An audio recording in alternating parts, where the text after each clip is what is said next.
Hello दोस्तों, good evening. स्वागत है आपका मेरे YouTube channel GK to the point में।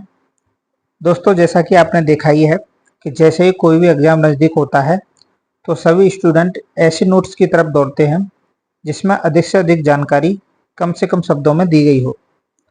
इसी को ध्यान में रखते हुए हम अपने चैनल पर लेकर आए हैं सभी सब्जेक्टों के महत्वपूर्ण तथ्य वन लाइनर फॉर्मेट में।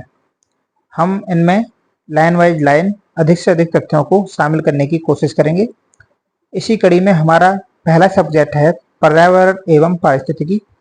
उसके अंतर्गत पहला चैप्टर है पर्यावरण यानी कि एनवायरमेंट। तो आइए स्टार्ट करते हैं। स्टार्ट करने से पहले जो भी स्टूडेंट नए हैं वह चैनल को सब्सक्राइब करें, वीडियो लाइक करें, शेयर करें। और ये काम तभी करें जब आप पूरी वीडियो देख लें और पूरी वीडियो देखने के बाद आप संतुष्ट हो जाएं कि हाँ, इससे कुछ ना कुछ जानकारी मिल रही है। और जिस भी एग्जाम में एनवायरनमेंट से संबंधित क्वेश्चन आते हैं तो आप देखिएगा कि आप उन क्वेश्चनों को इस चैप्टर के अकॉर्डिंग सॉल्व कर पा रहे हैं या नहीं। तो आइए स्टार्ट करते हैं। पर्यावरण महत्वपूर्ण तथ्य। पर्यावरण सभी जैविक तथा अजैविक अवयवों का सम्मिश्रण है जो कि जीवों को चारों ओर से प्रभावित करता है।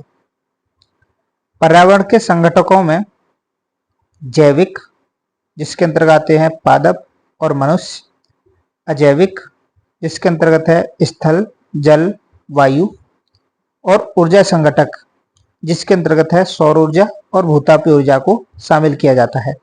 यानी कि पर्यावरण के संगठकों के बारे में देखा जाए तो पर्यावरण के संगठक कौन कौन से हैं? जैविक, अजैविक और ऊर्जा संगठक।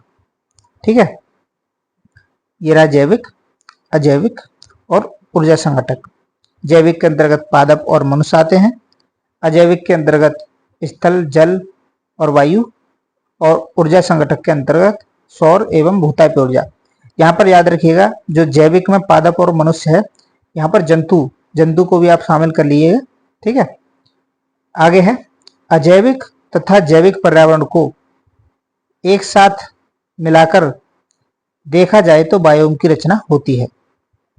जैविक और अजैविक पर्यावरण को एक साथ मिलाकर देखा जाए तो बायोम की रचना होती है। इसको टुंड्रा बायोम कहते हैं। और कोई आपसे पूछे कि बायोम क्या है तो आप सीधा सीधा कह सकते हैं जहां पर जैविक और अजैविक पर्यावरण एक साथ मिलते हैं, मिलाकर देखा जाता है या फिर अध्ययन किया जाता है, उसको बायोम कहते हैं। ठीक है, पृथ्वी पर जल की कुल मात्रा समान रहती है जबकि यह एक रूप से दूसरे रूप में परिवर्तित होता है। यही प्रक्रिया जल चक्र कहलाती है। वाटर साइकिल जिसे कहते हैं, यही प्रक्रिया जल चक्र कहलाती है। वे जीव जो अपना आहार स्वयं तैयार करते हैं स्वपोषित कहलाते हैं। इसमें हरे पौधे, साइनोबैक्टीरिया एवं इक्लोरेटिका जैसे कुछ जीव आते हैं। परपोषित अपने आहार के लिए अन्य जीवों पर निर्भर रहते हैं। अधिकांशतः जीव परपोषित होते हैं। वियोजक के अंतर्गत सूक्ष्म जीव आते हैं जो कि मृत पौधों और जंतुओं के जैविक पदार्थों को सड़ा गलाकर वियोजित करते हैं।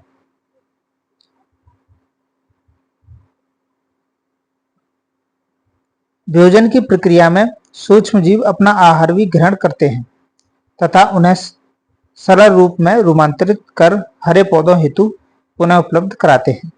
यहाँ पर आप समझे कि जो वियोजक होते हैं, वियोजक के अंतर्गत जो सूक्ष्म जीव आते हैं वो मृत पौधों और जंतुओं के जैविक पदार्थों को सड़ा गलाकर वियोजित करते हैं। वियोजन की प्रक्रिया में ही वो अपना आहार भी ग्रहण कर लेते हैं, ये याद रखिएगा। ठीक है, वो अपने मुख से आहार ग्रहण नहीं करते हैं, वो वियोजन की प्रक्रिया में ही अपने एंजाइमों को ऐसे छोड़ते हैं और उसके द्वारा उसको एब्जॉर्ब कर लेते हैं। ऊर्जा पर्यावरण का एक संघटक तत्व है जिसके अंतर्गत सौर प्रकाश, सौर विकिरण तथा उसके विभिन्न पक्षों को सम्मिलित किया जाता है।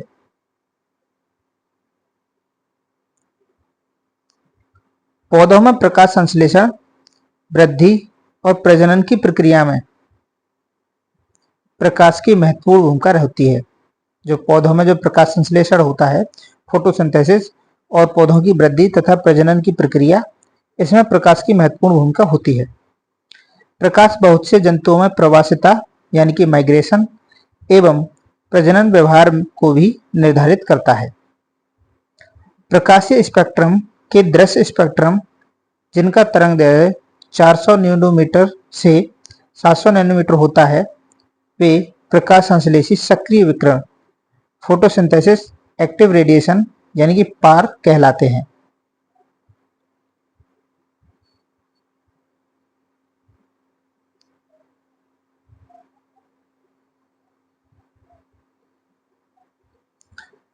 परावैंगनी विकिरण 100 नैनोमीटर से 400 नैनोमीटर जीवों के लिए हानिकारक होता है। समताप मंडल में स्थित ओजोन परत द्वारा इनका अवशोषण कर लिया जाता है। इस कारण परावैंगनी किरणों का केवल अल्प भाग ही पृथ्वी तक पहुंच पाता है। जलीय तंत्र में प्रकाश की उपस्थिति से उत्पादक तथा उपभोक्ता की उपस्थिति निर्धारित होती है। उदाहरण के लिए पादप प्लवक जल की प्रकाशित सतह पर रहते हैं, जबकि नितलस्थ, जिन्हें वेंथिक्स भी कहते हैं, जीव झील के तलछट पर रहते हैं।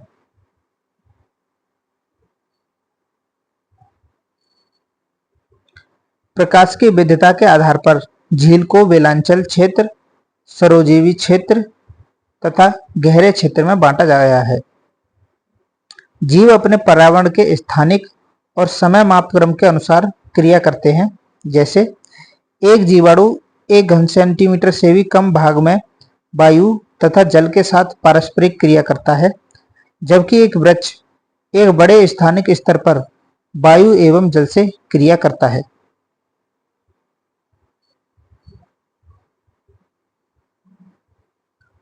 आवास उस स्थान को इंगित करता है जो संपूर्ण जैविक समुदाय द्वारा अध्यासित रहता है। उदाहरण के तौर पर वन आवास में कई तरह की प्रजातियां पाई जाती हैं। एक प्रजाति को जीवित रहने के लिए जिन जैविक, भौतिक या रासायनिक कारकों की जरूरत होती है, उन्हें सम्मिलित रूप से निकेत कहते हैं। प्रत्येक प्रजाति का एक विशिष्ट निकेत होता है तथा कोई भी 2 प्रजाति एक ही निकेत में नहीं रह सकती। ये वाला जो पॉइंट है सबसे ज्यादा महत्वपूर्ण है, इंपॉर्टेंट है। ये एग्जाम में डायरेक्ट पूछता है। डायरेक्ट कैसे पूछ लेता है, ये देता है कि निकेत क्या है और नीचे ऑप्शन रहते हैं कि जिसमें कोई प्रजाति जीवन के लिए जो आवश्यक जरूरतें होती हैं वो पूर्ति कराता है, या फिर एक ही निकेत में एक से अधिक प्रजातियां रह सकती हैं, इत्यादि क्वेश्चन बनकर आते हैं। तो आप इसको देख सकते हैं। ये पीडीएफ जो है ये मेरे द्वारा ही बनाई गई है। मैं एक किताब में बना रहा हूं तो उसके लिए मैंने पीडीएफ बनाई है, जो आप बीच में बैकग्राउंड में देख सकते हैं। होलोग्राम, ये मेरा वाटरमार्क मेरा ही बनाया हुआ है और ये मेरी पीडीएफ है। इसी प्रकार की मैं सभी सब्जेक्टों की पीडीएफ और किताब के फॉर्मेट में बना रहा हूं, जो आगे चल के हम आपको बताएंगे। बताने का इस समय टाइम नहीं है। आगे देखते हैं। UVA ultraviolet A, ultraviolet B और अल्ट्रावायलेट सी, ये 3 प्रकार के परावैंगनी विकिरण होते हैं। इन तीनों में यूवीसी जीवों के लिए अत्यधिक हानिकारक होता है। याद रखिएगा कौन सा हानिकारक होता है, यूवीसी अल्ट्रावायलेट सी। पौधे जैविक संगठनों में सबसे महत्वपूर्ण होते हैं क्योंकि ये जैविक पदार्थों का निर्माण करते हैं तथा विभिन्न संगठकों के मध्य पोषक तत्वों के गमन को संभव बनाते हैं। ठीक है।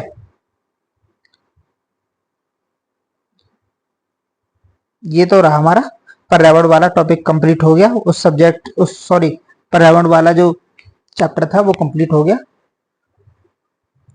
अब देखते हैं दूसरा, जैवमंडल एवं वायु। पृथ्वी के समस्त जीवित जीव तथा उनके आसपास का पर्यावरण, जिससे इन जीवों की पारस्परिक क्रिया होती है, मिलकर जैवमंडल की रचना करते हैं। तो यहाँ पर एक जैवमंडल की परिभाषा हो गई। क्या होगी? समस्त पृथ्वी के समस्त जीवित जीव तथा उनके आसपास का पर्यावरण, जिससे इन जीवों की पारस्परिक क्रिया होती है, मिलकर जैवमंडल की रचना करते हैं। ठीक है। विभिन्न प्रजातियों की संख्या जो एक ही क्षेत्र में रहती है तथा एक दूसरे के साथ परस्पर क्रिया करती है, जैविक समुदाय कहलाती है। जैविक समुदाय किसे कहते हैं?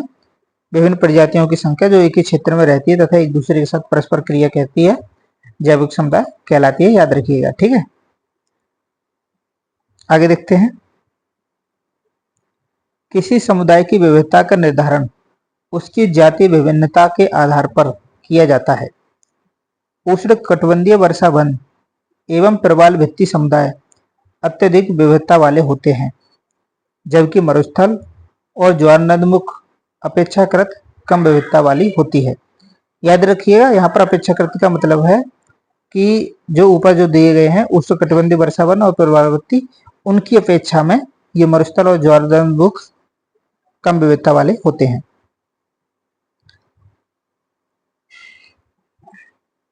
आगे देखते हैं।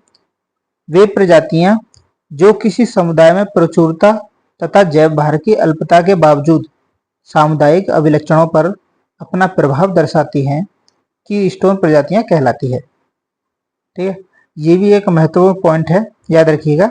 वे प्रजातियां जो किसी समुदाय में प्रचुरता तथा जैव भार की अल्पता के बावजूद सामुदायिक अभिलक्षणों पर अपना प्रभाव दर्शाती है कि स्टोन प्रजातियां कहलाती है।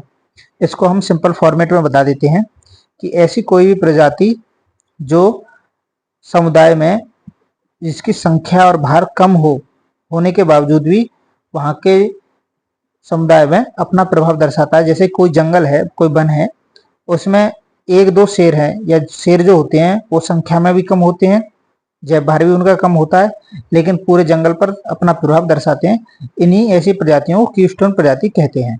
याद रखिएगा, आप समझिए होंगे शायद। एक और बार हम बता देते हैं।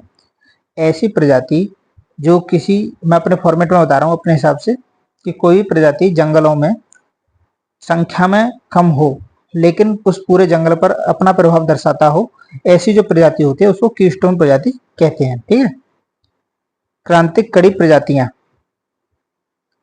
अन्य प्रजातियों की भोजन व्यवस्था, परागण, बीजों एवं फलों के परिरक्षण में महत्वपूर्ण भूमिका निभाती हैं। ऐसी प्रजातियां क्रांतिक कड़ी प्रजातियां कहलाती हैं। तो ये महत्वपूर्ण पॉइंट हैं, ये एग्जाम में डायरेक्ट आते हैं। ठीक है।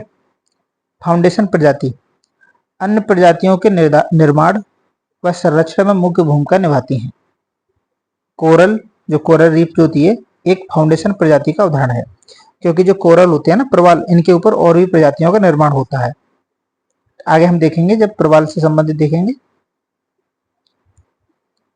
अम्ब्रेला प्रजाति विस्तृत परास वाली प्रजाति होती है जिस पर अन्य प्रजातियां निर्भर करती हैं। यह बहुत हद तक कीस्टोन प्रजाति की तरह होती है, जो कि सामान्यतः उच्च कशेरुकी व विशाल काया वाली होती हैं। संकेतक प्रजाति से अभिप्राय किसी एक पौधा या जंतु की प्रजाति से है जो पर्यावरण परिवर्तन के लिए बहुत संवेदनशील होता है। यह प्रजाति पारिस्थितिकी तंत्र की हानि से तुरंत प्रभावित होती है। ठीक है। संकेतिक प्रजाति। संक्रमका इंग्लिश में कहते हैं इकोटोन। याद रखिएगा, बहुत इंपॉर्टेंट है ये। दो या उससे अधिक विविध समुदायों के मध्य संक्रमण क्षेत्र को संक्रमका यानी कि इकोटोन कहते हैं। दो या उससे अधिक विविध समुदायों के मध्य संक्रमण क्षेत्र को संक्रमका या इकोटोन कहते हैं, जैसे घास स्थल तथा वन क्षेत्र। ठीक है। यहाँ पर हम बता दें, जैसे एक समुदाय ये रहा, दूसरा ये रहा, तो ए बी सी, तो जो सी वाला है इसको संक्रमका क्षेत्र कहते हैं। ठीक है, इकोटोन कहते हैं। संक्रमका में दोनों क्षेत्रों की विशेषता पाई जाती है। जैसे हमने बताया था ना, यहाँ पर ए है, यहाँ बी है, दोनों आपस में मिल रहे हैं तो यहाँ पर विविधता पाई जाएगी। ठीक है। तथा यह छोटे क्षेत्र से विशाल क्षेत्र तक फैला हो सकता है। कोर प्रभाव एक पारिस्थितिकी अवधारणा है जो इस ओर इंगित करती है कि जहां दो पारितंत्र आपस में मिलते हैं वहां प्रचुर विविधता पाई जाती है। दोनों एक जैसे महसूस होंगे, लेकिन आप अच्छे तरह से देखिएगा, दोनों में अंतर है। आप यहाँ पर देख सकते हैं, दोनों आप वीडियो रोककर आप देखिएगा, तो आपको यहाँ पर अंतर पता चल जाएगा। नहीं पता चले तो कमेंट सेक्शन में बताइएगा, हम बता देंगे।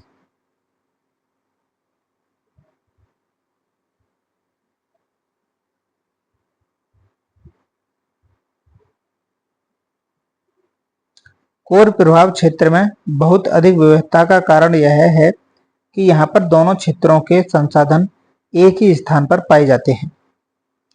कोर क्षेत्र की विविधता सूक्ष्म जलवायु का निर्माण कर सकती है। कोर क्षेत्र की विविधता सूक्ष्म जलवायु का निर्धारण कर सकती है, जो कि विशिष्ट प्रजातियों को समर्थन दे सकती है। पृथ्वी पर पेड़ पौधों तथा जीव जंतुओं सहित सभी प्रमुख पारिस्थितिकी तंत्र बायोम कहलाते हैं।